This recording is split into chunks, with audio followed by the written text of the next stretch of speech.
अस्सलाम वालेकुम दोस्तों। तो आज हम पढ़ेंगे ट्रांसफ़र ऑफ प्रॉपर्टी एक्ट।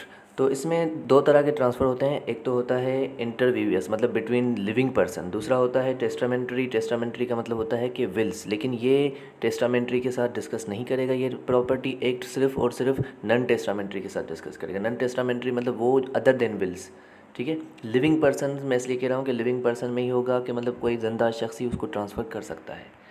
अब दूसरा इसमें इंस्ट्रूमेंट का कहा गया है कि इसका इंस्ट्रूमेंट का मतलब होता है डॉक्यूमेंट्स। कोई भी डॉक्यूमेंट जिसमें आपकी स्टैम्प लगा हो, रजिस्टर्ड हुआ हो, तो उसको इंस्ट्रूमेंट कहेंगे हम इस एक्ट में। इमूवेबल प्रॉपर्टी इसमें डिफाइन नहीं किया गया, लेकिन इसमें जनरल क्लास एक्ट में कहा गया है। लेकिन 3 थिंग्स होते हैं जो इमूवेबल प्रॉपर्टी में इंक्लूड नहीं होते। स्टैंडर्ड टिम्बर होता है, ग्रोइंग क्रॉप्स होते हैं और ग्रास होता है।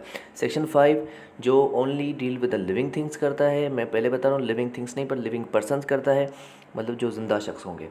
इसमें इंक्लूड आ जाता है आपका एसोसिएशन आ जाती है, कंपनी आ जाती है, इंडिविजुअल आ जाते हैं, और कोई कंपनी चाहे रजिस्टर्ड हो या ना हो। इनकॉर्पोरेटेड का मतलब होता है रजिस्टर्ड हो या ना हो, ठीक है ना।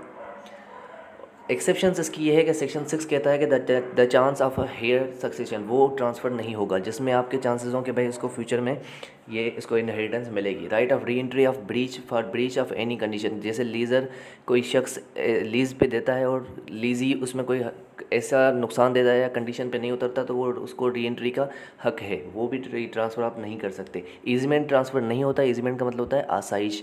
आप राइट ऑफ वे हो गया आपका, या राइट ऑफ लाइट हो गई, सूरज की रोशनी हो गई, ये सारा ट्रांसफ़र नहीं हो सकता किसी शख्स की। Right of religious office can not be transferred, मतलब कोई भी रिलीजियस ऑफिस को ट्रांसफ़र नहीं होगी। फ्यूचर मेंटेनेंस की ट्रांसफ़र नहीं होगी जिसमें आपको फ्यूचर मेंटेनेंस मिल सके। जैसे कोई आपको डोवर होता है जो आपको अगर फ्यूचर में मिलना है तो वो पहले ट्रांसफ़र नहीं होगी, ठीक है। अब mere right of sue transfer नहीं होगा। पब्लिक ऑफिस या सैलरी ट्रांसफ़र नहीं होगी। और stipend allot to military office या नेवल या सिविल पेंशंस ऑफ गवर्नमेंट उनको ट्रांसफ़र नहीं किया जा सकता। आप पेंशंस को ट्रांसफ़र नहीं कर सकते। अब ट्रांसफ़र कौन कर सकता है property transfer? Competent to contractor, जैसे आपने कॉन्ट्रैक्ट सेक्शन 11 और सेक्शन 10 आप पढ़ा होगा, उसमें साफ लिखा हुआ है कि भाई कॉम्पिटेंट होना चाहिए, साउंड माइंड होना चाहिए, अनसाउंड माइंड नहीं होना चाहिए, माइनर नहीं होना चाहिए, मेजर होना चाहिए और मेच्योर होना चाहिए। रेशनल जजमेंट देनी चाहिए उसको कि भाई अकल रखता हो, कि समझ रखता हो कि भाई ये मैं जो चीज़ कर रहा हूँ वो मुझे समझ में आ रही है। और at the time of contract he should be competent, he should be sound mind. दूसरा कि उसके पास प्रॉपर्टी होनी चाहिए और उस प्रॉपर्टी की भी ओनरशिप होनी चाहिए। अगर ओनरशिप नहीं होगी तो फिर वो ट्रांसफ़र नहीं कर सकता। मतलब एक चीज़ आपको फ्यूचर में मिलनी है, जैसे मैंने पहले बताया, आप पहले ही ट्रांसफ़र कर रहे हो किसी को तो वो ट्रांसफ़र चीज़ नहीं हो सकती। Minor can not be transferor, मतलब माइनर एक कोई चीज़ ट्रांसफ़र नहीं कर सकता लेकिन कोई चीज़ ले सकता है, कि उसके नाम पे प्रॉपर्टी हो सकती है, लेकिन वो भी तब उसको मिलेगी जब वो फ्यूचर में होगा।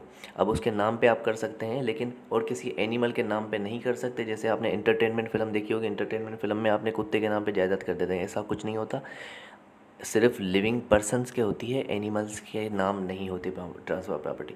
चैनल को सब्सक्राइब कर दीजिएगा और साथ में बेल आइकन भी दबा दीजिएगा। कि मुझे लगा कि हम सही जा रहे हैं, तो इंशाल्लाह मज़ीद भी वीडियो बनाएंगे। लाइक कर दीजिएगा, कमेंट भी दे दीजिएगा कैसे लगे आपको ये वीडियो। थैंक यू, अल्लाह हाफ़िज़।